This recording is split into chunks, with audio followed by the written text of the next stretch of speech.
십자가 지심이라는 제목으로 하나님의 말씀을 전할 때 크신 은혜가 있기를 축원합니다. 예수께서는 오늘 십자가에 죽으셨습니다. 십자가는 로마의 사형 도구였습니다. 그러나 저들은 말했습니다. 예수는 죽은 것이 아니라 죽임을 당했으며 중재인처럼 공건하게 처형되었다고 말이죠. 왕과 총독이 있음에도 예수는 자신을 스스로 유대인의 왕 메시아라 하고 가이사의 권위에 도전했다고 보았습니다. 예수는 기존의 유대법과 질서를 위협하는 존재로 간주되었고 이는 저들에게는 묵과될 수 없었습니다. 유대인의 법정에서는 감히 하나님의 신성을 모독한 참남죄로 고소되었습니다. 그러나 로마 법정으로 넘겨지자 고소 제목은 바뀌었습니다. 예수는 반란을 모의 선동한 정치범이었습니다. 누가복음 23장 2절 우리 백성을 미혹하고 가이사에게 세금 바치는 것을 금하하며 자칭왕 그리스도라 하도이다. 자신을 자칭왕이라 백성을 미혹한 로마의 반란을 꾀한 정치범이요 사기꾼으로서 겉으로 보기에는 추악한 범법자로 취급받으신 것입니다. 그러나 총독 빌라도는 예수의 무죄를 확신했습니다.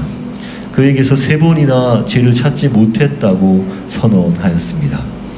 예수의 고상한 처신과 절제된 태도와 정치적 무해함에 깊은 인상을 받았을 뿐 아니라 예수의 결백함은 그의 아내가 보낸 메시지에서도 확증되었습니다. 마태복음 27장 19절 저 옳은 사람에게 아무 상관도 하지 마옵소서.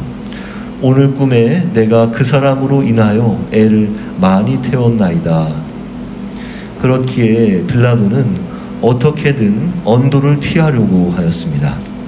그래서 첫째 헤롯에게 재판권을 넘겨주었습니다. 그러나 헤롯은 아무 형도 선고하지 않은 채 빌라도에게 돌려보냈습니다.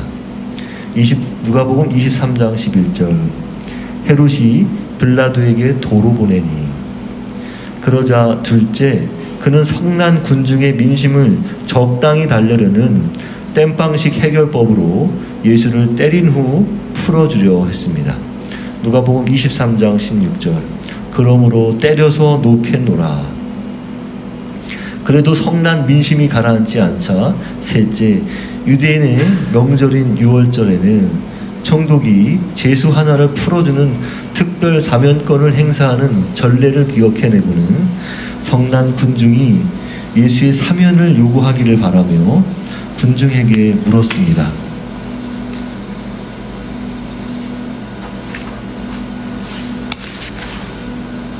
그러나 그의 순진한 발상은 이내 깨져버렸습니다. 성난 군중은 되려 악명 높은 살인자 바라바를 사면해달라고 외친 것입니다. 예수를 풀어주려던 그의 순진한 계획은 성난 군중들에 의해 이 말 한마디로 크게 한 방 얻어맞고 KO패하였습니다. 요한복음 19장 12절 유대인들이 소리질러 이르되 이 사람을 놓으면 가이사의 충신이 아니니이다. 무릇 자기를 왕이라 하는 자는 가이사를 반역하는 것이니이다.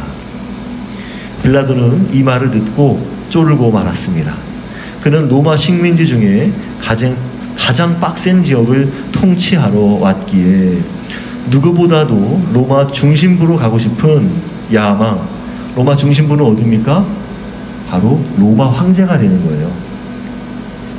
그는 로마 황제가 되고 싶었단 말이죠. 근데 이러한 그 빡센 지역에서 통치했던 그 경력이 자신이 빠르게 로마 중심부로 갈 수 있는 좋은 기회였단 말이죠.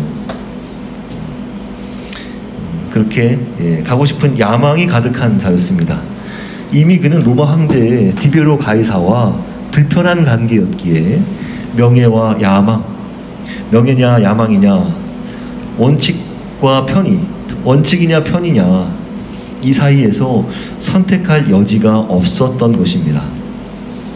그는 명예를 찾기보다 어쩔 수 없이 야망으로 원칙을 택하고 싶지만 어쩔 수 없이 편의를 택할 수밖에 없는 그런 상황이었단 말이죠. 빌라도가 예수의 결백을 옹호함으로써 얻는 것보다 성난 군중의 폭동을 다스리지 못하는 손해와 파장이 더욱 컸기에 그는 양심의 소리가 원하는 공의로운 판결을 내리지 못하고 실리에 맞는 정치적 판결을 내리고 말았습니다. 예수께서는 죄가 없기에 마땅히 석방되셔야 했지만 야비하게 많은 군중 앞에서 손을 씻으면서 예수를 십자가에 죽도록 사형을 선고한 것입니다. 마가복음 15장 15절 무리에게 만족을 주고자 하여 바라바는 놓아주고 예수는 채찍질하고 십자가에 못 박히게 넘겨주니라. 그러나 성난 군중의 민심은 사실 왜곡된 것이었습니다.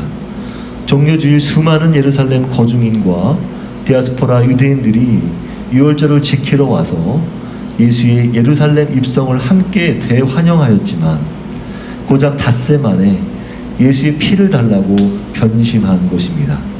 이는 대제사장과 산헤드린 유대 지도자들이 유대 무리들을 사주했기 때문입니다. 사주란 말이 무슨 말인지 알죠? 돈 주고 매수한 겁니다.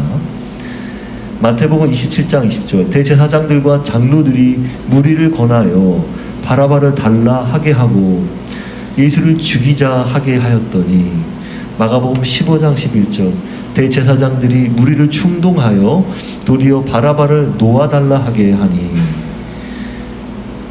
그들은 죄 없는 분을 모함하고 고소하며 군중을 선동하였기에 그 죄는 더 큰 것입니다. 예수께서는 빌라도에게 이렇게 말씀하셨습니다. 요한복음 19장 11절 나를 내게 넘겨준 자의 죄는 더 크다. 사실 대제사장과 산헤드린 공회원들이 예수를 고소한 이유는 그들의 말맞다나 로마 황제 디비로 가이사에게 대한 충성심 때문이 아니었습니다. 그것은 더러운 시기심 때문이었습니다. 예수는 자신들의 위선과 외식을 폭로했으며 자신들의 특권과 지배력과 자존심을 심히 손상시켰기 때문입니다. 예수는 자신들의 존립을 위태롭게 했던 자입니다. 진짜가 나타나자 가짜들은 진짜를 가짜라고 고소하고 죽인 것입니다. 사도행전 2장 23절 그가 하나님께서 정하신 뜻과 미리 아신 대로 내준 바 되었거늘 너희가 법 없는 자들의 손을 빌려 못 박아 죽였으나 그렇게 하여 예수께서 죽임을 당하셨지만 우리는 예수님의 태도를 빼놓고 있었습니다. 예수께서는 순교자가 아니라 기꺼이 십자가 죽음에 뛰어드셨습니다. 예수께서는 세례를 받으실 때부터 자신을 죄인과 동일시하셨으며 십자가 위에서 완전히 죄인과 동일시하셨습니다. 예수는 인간에 의해서만 당하신 게 아니라 하나님의 계획에 의해서 죽으신 것입니다. 예수께서는 아버지의 뜻을 따르기 위해 십자가에 달리신 것입니다. 요한복음 10장 11절 나는 선한 목자라 선한 목자는 양들을 위하여 목숨을 버리거니와 우리 같은 패역한 양들의 유익을 위하여 고의로 자기 목숨을 내놓으셨습니다. 아들을 죄값으로 우리 대신 죄를 짊어지시고 죽어 마땅한 존재가 되신 것입니다. 우리를 향한 하나님의 지독한 사랑 때문에 아들을 대신 죽이신 것입니다. 예수께서도 우리를 사랑하셨기에 아낌없이 하나님 진노의 제물이 되셨습니다. 우리 모두의 죄값을 대신 받으신 것입니다. 죄는 사람들이 달가워하지 않는 주제입니다. 그래서 어느 누구도 죄를 들추며 되뇌이는 것을 좋아하지 않습니다. 그리스도인들은 지나친 죄의식을 갖는다고 비판받곤 합니다. 그러나 죄는 기독교인들이 만든 고학물이 아닙니다. 죄는 실제 하나님의 뜻을 반대하는 행위입니다. 시편 130편 3절 여호와여 주께서 죄악을 지켜보실진대 주여 누가 서리이까. 죄는 하나님과 결별하는 짓이요 대항하는 교만 행위입니다. 시편 143편 2절 주의 종에게 심판을 행하지 마소서. 주의 눈앞에는 의로운 인생이 하나도 없나이다. 우리라고 해서 별반 다르지 않습니다. 우리는 성난 군중들과 달리 예수를 못 박지 말라고 말할 인격이 아닙니다. 우리도 거기 있었다면 그들과 똑같았을 것입니다. 지금도 우리는 예수를 따른다면서도 종종 그리스도를 다시 못 박을 만큼 욕을 보이고 있지 않습니까? 여전히 우리는 그리스도를 부끄럽게 하고 있지 않는가 말입니다. 우리는 그런 존재입니다. 그렇게 십자가는 우리를 위해 돌아가셨다는 묵상에 앞서 십자가 죽음은 우리에 의해 행해진 안타까운 죽음이었다는 것을 깨달아야 합니다. 우리가 죽인 것입니다. 그러나 그는 죄인이 아니셨으나 자신과 우리를 동일시하사 기꺼이 우리 죄를 짊어지셨고 아낌없이 자신의 죄를 쏟으셨습니다.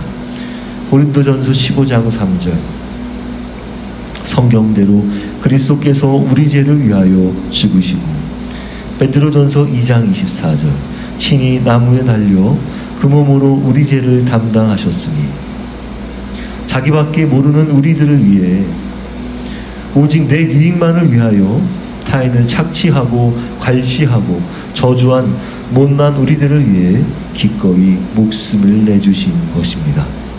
종이 되사 고난당하고 버림받고 실패하고 패배하며 처참히 수치를 겪고 모욕을 당하심으로 세상을 구원하신 것입니다. 구약시대의 희생제물처럼 출애굽이 유월절 어린 양이 되셨습니다. 그런데 우리는 예수의 십자가를 맞이하기 전까지는 자신에 대해 긍정하고 삽니다. 매사에 자신이 옳다고 여기고 자신만이 의롭다고 생각하며 타인을 낮게 보고 경멸합니다.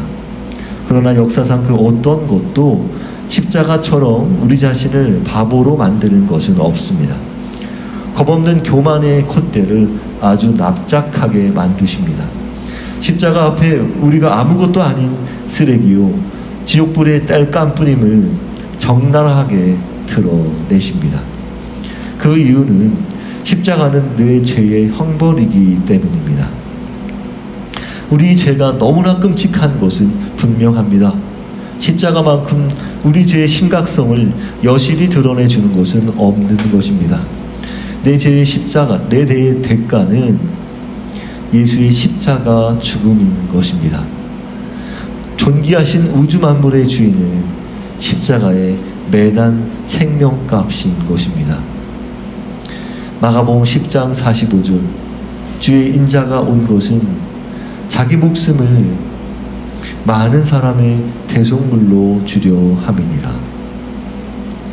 그렇기에 그분의 죽음은 내 죽음으로 알아야 합니다. 그의 죽음을 내 문제로, 내 사건으로, 내 사망으로 받아들여야 한다는 말입니다. 그래야 대속이 내게 적용되는 것입니다. 예수께서 내 죄값을 지고 형벌받아 죽어야만이 내가 사는 것입니다.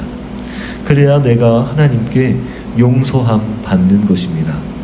내 죄가 용서받는 것은 오직 그리스도의 죽음으로 가능해진 것입니다.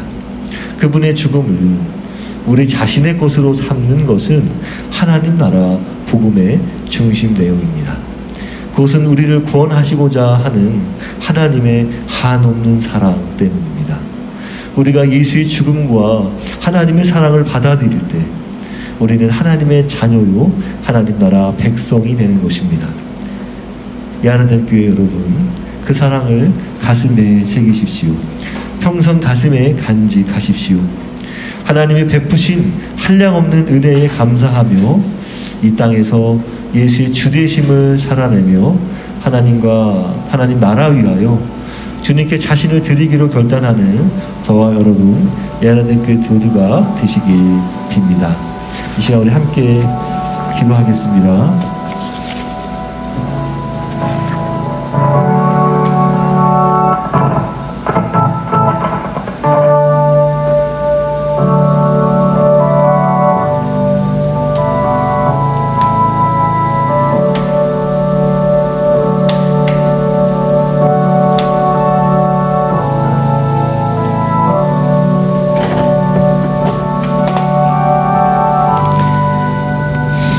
예수께서는 오늘 우리를 위해 우리 죄를 대신하여 십자가에 돌아가셨습니다. 죽을 수밖에 없는 우리가 받을 끔찍한 사형 선고를 예수께서 받으신 것입니다.